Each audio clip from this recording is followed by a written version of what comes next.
Over 20 years of investing in real estate and transactions in the billions on thousands of projects, I've come up with my list of my 5 do's and my 5 don'ts of real estate investing. And if you've been watching me for a while and you're planning on investing in real estate, definitely take note, because if you do these things, you're gonna win. And if you do these don'ts, you're gonna lose. The first do is to educate yourself. Like, if you're gonna invest in real estate, then you should try to learn everything that you can about the space. Now, here's the good news. There's not a ton to learn about real estate, but there's enough that you need to get out there and educate yourself. There's this very popular saying out there that says that knowledge is power. I don't necessarily believe that. I think that taking action on knowledge is power, but you can't really take action until you've educated yourself. So they really do go hand in hand. So what should you be educating yourself on? Well, first of all, there's great real estate books that are out there. There's courses that you can take. There's mentors that you can hire. And then there's meeting other people in the game. Like, go meet other investors. You should Google your local real estate associations. This is where groups of investors and realtors and flippers and everyone gets together and says, hey, we're all doing deals. Let's meet each other. Let's connect, and maybe we can do deals together. Or you can do what you're doing right now. I have made over 3,000 videos on this channel about investing in real estate. So you're kind of doing it. But here's the first don't. Don't rush.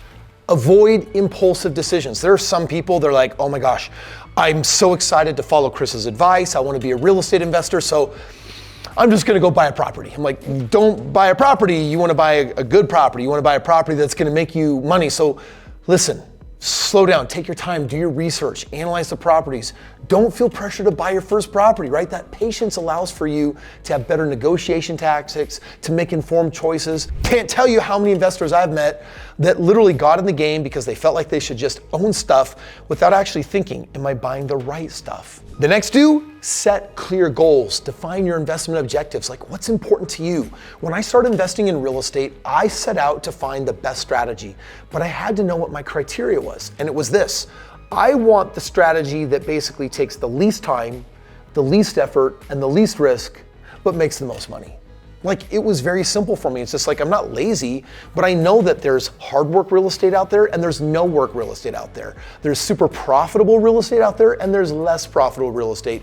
For me, I wanted the least amount of time because I was a full-time student and I had a full-time job and I didn't have time to put in the business. Next, I wanted the least effort, which for me meant I wanted to be easy instead of hard. And then I wanted something with the least risk, which meant, hey, like, if I'm gonna do this, I wanna know that it's gonna work. I don't wanna like freaking lose my shorts. And finally, comparing those 3 leasts, I wanted to pair them with, how do I make the most money in the game? And those clear objectives led me to the goal of least time, effort, and risk, but making the most money. My strategy is buying single-family homes below the median in the top markets, completely passive for short-term buy and hold. And on the last 2,400 homes that I've done in the last decade, I'm averaging over 60% annual ROI. I'm killing it because I set clear goals and I knew exactly what I wanted. On the other hand, the second no is don't make emotional decisions. Like, this is a numbers game, it's not a feelings game. And you have to be very careful. Like, where do your feelings belong? Well, in motivation. It's like, it's driving me to want to succeed. I want to do this for my family. But when I look at a deal, there ain't no feelings. I'm literally like, okay, like, I'm falling in love with the balance sheet. I'm crunching the numbers. And if I don't see a really high profit margin, I ain't doing the deal. Emotions tend to kind of cloud your judgment. Stick to the objective criteria. And for that matter, no falling in love with the property like, oh my gosh, like, what if we moved into this house and made it our own? No, it's not your house. It's an investment project. Literally, house, I am buying you to do one thing: make me money night and day, even while I sleep. Man, emotions, like, whew, they're such an important part of life. Like, I love them in my romantic relationship, but I don't really like them so much in business. They can really kind of mess things up. Like, imagine finding a property that you like and then you get in a bidding war and you're emotional. And so you do what I did when I actually bought my first car on eBay without telling my wife, which is a really bad thing that I did because it bid up higher and higher and higher. And then I used all of our money for this car that I didn't want. And then I drove it until I sold it, and it cost me thousands of dollars to do that. And I slept in the doghouse for a minute. Here's your next do: research the market. Like, buying real estate is about understanding historical facts and figures. It's like, the very first house that I bought was built in the 1940s for $5,000. By the time I bought it in the early 2000s, I purchased it for $110,000, even though it was worth $150,000. So I bought it $40,000 below market. I knew that, like I had comparables, they're called comps, where the research said, hey, here are homes in the neighborhood that are all selling just like this at like $150,000, but you're getting it for $110,000. I'm like, oh my gosh, I've got confidence in buying this house as a steal of a deal. That made me feel good because the numbers made sense. By the way, if your strategy like mine is rentals, then you're gonna want to look where the nice rentals are. There's other research to do, like where's the path of progress in your city? Like where are the hippest rentals? Like where do people wanna live? Are there new master plan communities? Is there something newer versus something older? Are there different preferences that tenants have for, oh, I really wanna rent in this part of town versus that part of town? It's like gathering all that information is part of helping you make a really informed decision. This is so important to me that I have a whole team that all they do is help me invest in the top markets. Like when you take a look at major metropolitan cities, like I'm from Seattle, Washington, but technically Redmond outside of Seattle. Well, those are 2 of 324 markets that make up the United States. And by me only investing with my team in the top 5 markets, that's how I produce really high profits, or ROI, return on investments. It's all a numbers game at the end of the day. On the other hand, here's another big don't. Don't over leverage. Don't borrow too much. Don't stretch your finances too thin. You want to maintain a healthy debt to income ratio. The bank basically says, oh, I see that you're making, $80,000 a year, and we will only lend on up to 40% of that money on debt. So you're like, well, 40%, that's like $35,000 a year. It's like, oh, I actually have less monthly debts than $35,000 a year, which means that I can actually qualify and buy more real estate. Another way that people will over leverage is they'll pay too much for a property and they'll buy properties that are outside of their price range. Like one of my rules is I only buy homes below the median and generally by about 30%.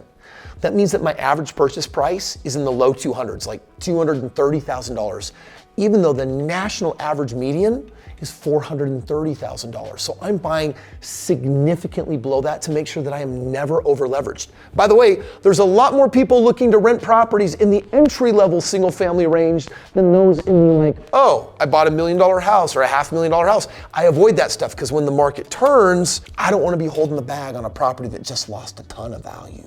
And we're back to my 4th do. Do build a network of professionals. Like if you're going to be a real estate investor, then you want to have lenders that are very experienced working with investors. You want to find agents that specialize in finding good deals for investors. You want to find people with money that are like, oh, I love to use collateralized property and give you cash for repairs or fix-ups if you're doing a flip or something like that. You definitely want to network with serious, successful investors because they're often looking at a partner coming in and doing projects together, or they might be coming out of a project and saying, hey, do you want to buy it from me on special terms? There's always a way to work together. And when they say that your network is your net worth, ooh, that's very true in the game of real estate. And by the way, I'm part of thousands of people's networks. That's why I've done over $1 billion in real estate. And maybe I'm at the center of your network helping you get in the game of real estate. I might be doing that right now, literally as the educator on this video for you, or you might even click the link below and say, hey, Kris, can I access your power team to help me literally find these ready-made, totally done for you deals that make all of this money? Yeah, that's all in the link below if I'm a part of your network. The 4th don't is don't neglect property management. There's a lot of people that get lazy on, well, I bought a property, now I hope it's being managed well. And it's like, no, you definitely need accountability. Like if you know that you don't trust yourself to do a good job on management, hire a third party, but don't hire the mom and pop shop that are like, we're managing 10 houses. Go find the one that's managing a few hundred homes, because guess what? They're already licking their wounds. They've made their mistakes of the past, and now you're actually tapping into a more professional property management company to make sure that they can handle maintenance, emergencies, tenant screening, basically making sure that you don't cut corners. For example, one of my rules when I rent out my properties is I never rent to someone that makes less than $60,000 a year. Those people have a higher likelihood of trashing properties. People that make over $60,000 have a higher likelihood of taking care of properties. Professionals understand these little tips and tricks. By the way, I had 25 lease options before I brought property management in-house. Lease options traditionally are much easier to manage than, for example, a straight rental. But even after 25 homes, it just got to be too much for me, and so I hired it out. If you really love real estate in the beginning, you're definitely gonna save money if you do it yourself or you pick a strategy like lease options. But if you know that you're gonna cut corners, then you definitely wanna hire experts right out the gate. Our fifth and final do is perform due diligence. After the property is under contract, you definitely wanna make sure that you continue doing your due diligence. This is different than research to try to find the right deal. Due diligence is, I now have it under contract, I'm planning on buying it this next month, and I need to be very thorough on my inspections, because the last thing I wanna do is buy it and then a month later be like, oh no, this house has like foundation problems and it's gonna cost me $20,000 to fix it that I wasn't inspecting. You should have done your due diligence during your inspection period. You should be reviewing your financials. You should look at the interest rate that you're gonna lock in. You better make sure that it's gonna have the positive cash flow. You wanna walk through the property. If you have an expert mentor, someone like me, walk through the property with your coach. Make sure that you're dotting your I's, you're crossing your T's, and you're doing everything right. And the fifth and final don't just focus on cash flow. There's a lot of short-sighted investors that are like, oh, I want to buy this property and get a mortgage on it and rent it out so I can rent it for more than my mortgage and have a positive cash flow. Dude, I get it. On my very first home that I rented out, I made $600 a month. And I averaged about $500 a month on every property after. And you know what? With 25 homes, that cash flow produced $12,500 a month. And it basically meant that when I came out of college, with all of that passive income, I didn't have to get a job. Cash flow was big. But cash flow is not life-changing on your first, second, or third property. You need a strategy to get maybe like, I don't know, 10 or 20 homes before the cash flow feels really meaningful. So make sure that instead of just focusing on cash flow, you focus on the total ROI, or the return on investment. Because after all, cash flow is a tiny part of all the money that you really make on a deal. So did you know that the ROI on the appreciation, which is a big part of the money you're gonna make, or the tenants that you lease the property out to that are going to actually pay down the mortgage, or the tax benefits? Like when I say that on our last 2,400 homes that we studied, that we're averaging over 60% per annum on our ROIs, well, the cash on cash represents maybe like 3, 4, 5, 6, 7% of that. It's a small part of the total ROI. So don't let cash flow keep you from getting in the game, because you're only gonna make a tiny bit of money on cash flow compared to all the money that you're gonna make on all the other ROIs. Well, I've been in the game for 2 decades and I've done thousands of deals. And if you wanna play at the highest level and literally have a shot at the highest profits available, click the link below and learn about investing side by side with me. Let me actually take you to the very best markets. I can even make it totally passive and turnkey for you, unless you really want to be really hands-on, but both options are available to you. Click the link below, learn about partnering with me, and let's see if we're a fit to build a real estate portfolio together and make millions of dollars. You know, in this video, we talked about tax benefits, and you may be surprised at how monstrous the tax benefits can be. In fact, it's possible to buy enough real estate to never have to pay taxes ever again. Do you know why I know that? Take a lucky guess. Click this video, let me show you the tax game of real estate. It's gonna blow your mind.